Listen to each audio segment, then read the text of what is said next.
Nintendo released their financials for the fiscal year 2020. Now we don't want to just list a bunch of numbers for you guys. We want to definitely give some of these stats out because they're worth talking about, but we're not going to be just reading off this crazy long list. So are there any games that you guys think are out of place, inflated, or underrated on this list? I need to pull it up. So if anybody else has it up and wants to jump, are we talking games first or console sales?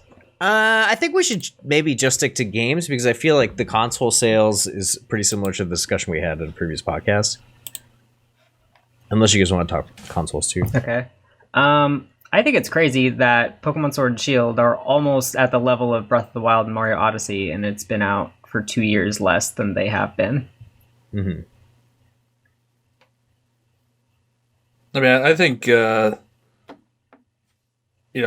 Pokemon has a larger following than Zelda and Mario. But it's also sold more than the past, like the recent generations. Like it outsold Sun and Moon and X and Y, all the 3DS games. I mean, I think everything on the Switch is just outselling. Like Breath of the Wild is the best-selling Zelda game. Smash Brothers is the best-selling Smash game. Odyssey's not. But I don't know. I thought those are it's outsold the lifetime sales, and it's not even a year yet. It's like half a year. Mm-hmm. Outsold. It's projected lifetime sales. You said. Well, no, for Sun and Moon lifetime was 16 million. Oh, I see. It outsold. So it already outsold them. What's the install base on the 3DS versus the Switch? 3DS is 75 million. And we're at 55 with the Switch? Yeah. Mm-hmm. Interesting. I think it's just going to continue to grow, too. Like, the DLC's coming out in a month. Yeah, I think that's... Yeah, because there's no, like, tertiary version. So, like, more people are inclined to buy the DLC than buy, like, a brand new version. And they're not... The numbers aren't going to be separated. Right. Which they were with the Ultra Moon and Ultra Sun? Yeah, the Ultra game sold, like, 8 million. Okay. Total? Yeah. Oh. The tertiary versions always sell like half about. So between the last time we talked about this and now, I think did the Switch surpass the Super Nintendo, or had it done it last? No, I think it had last time. Now it has. That's so interesting. But yeah, I mean, especially with everything that's going on right now with like the global pandemic and everything, people trying to get their hands on Switches, and I think that I think the Switch is going to be popular, and all these games were going to be popular regardless. But I think that it definitely is being currently inflated by the pandemic. So Animal Crossing. If we freeze though, let me finish my thought. What is the last date for this fiscal year? It's March 31st. So really only a month of that data is like really from COVID. Not even, because I know here the stay-at-home order started in the middle of March. So you only have a 2-week in Europe it period. started like late February, early March. Yeah, okay. So yeah. And even earlier I feel in like Asia.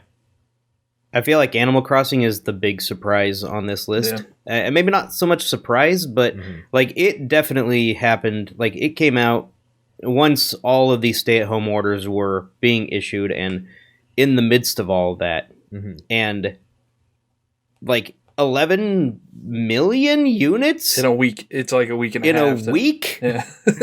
That's freaking amazing. Yeah.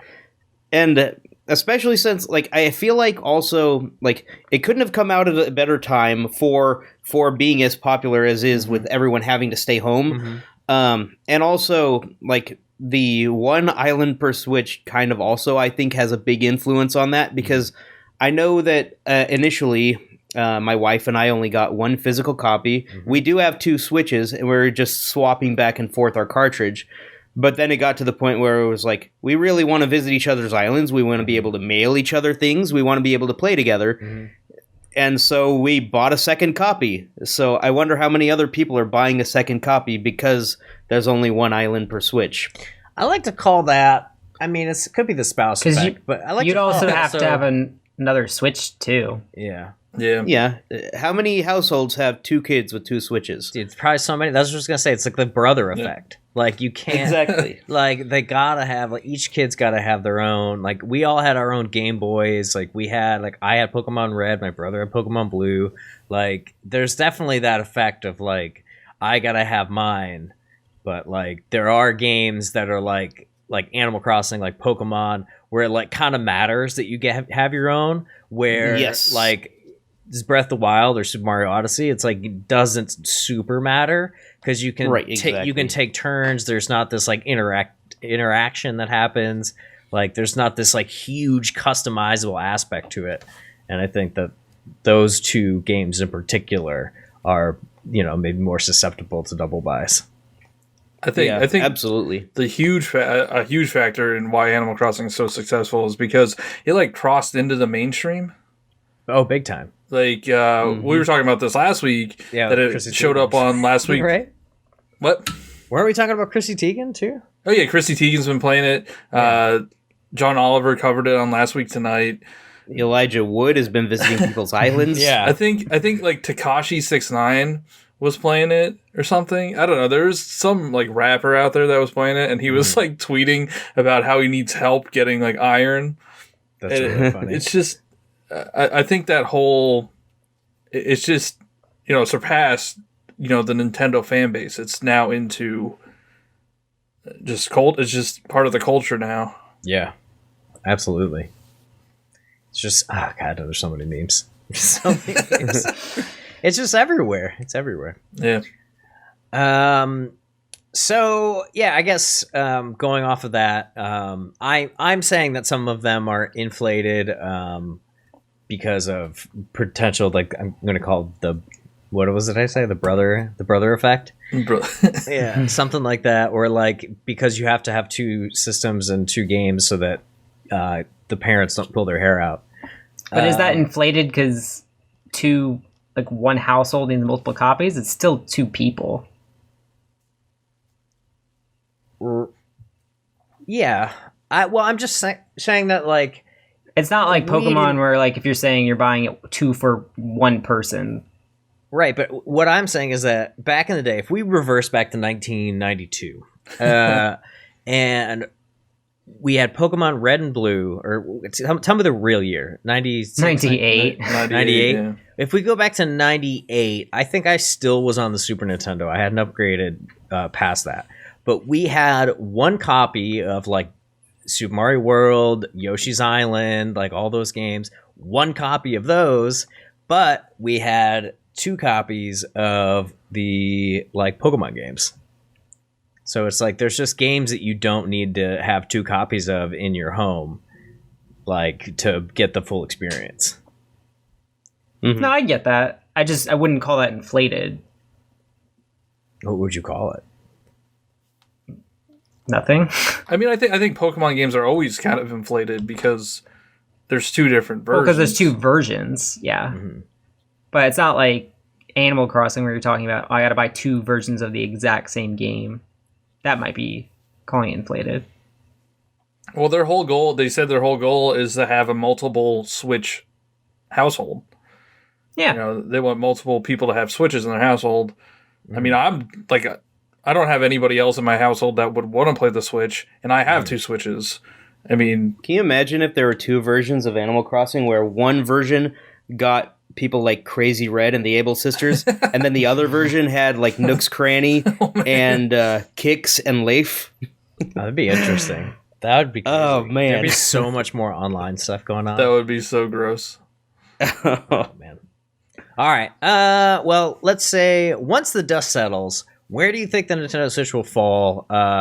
If it has allegedly 3 years left in its life cycle, it's at 55 million sales right now. Where do you think it's going to fall in comparison to all these other consoles we got? The Wii at what? It's like 101 million. 101 or something like that. 101 million. And then the 3DS was... Or no, the DS. Sorry. 150? 154. Yeah. Wii is at 101. Mm-hmm. And DS is at 154. All right. And then the 3DS is at 75. So So after 3 years, we've got 50. Do we see it doubling? Do we see it tapering off? I could see it getting around Wii numbers. Yeah. I think it'll surpass the Wii. Yeah, I think this year is going to be a good indication. Like once we get into the holiday season, like doesn't it like taper off towards the end though? I don't think it like keeps increasing. Yeah, but there's like there's shortages now. I think it's actually growing in popularity right now. Yeah, because they sold like 20 million units in the past fiscal year or something. That's crazy. Yeah, also in part that it's a handheld, I think is going to help it surpass the Wii. Because like those who didn't want to get a Switch are potentially going to get a Switch Lite, and that's going to help boost it up. And you would think that there would be another revision at some point, either a more powerful system or just I think we're getting different. Into that territory because like if you count how many years have passed like into like the 3DS's life cycle, like this holiday beginning of next year, that's when we got like the revision for the new one. So I think it could be this year or next year. Yeah, well, everything's I'd going be to be surprised if it didn't hit 110 million. I think that it's not going to pass the Wii. Really? And it's going to pass the 3DS. Yeah, it'll probably pass the 3DS over the next year or so.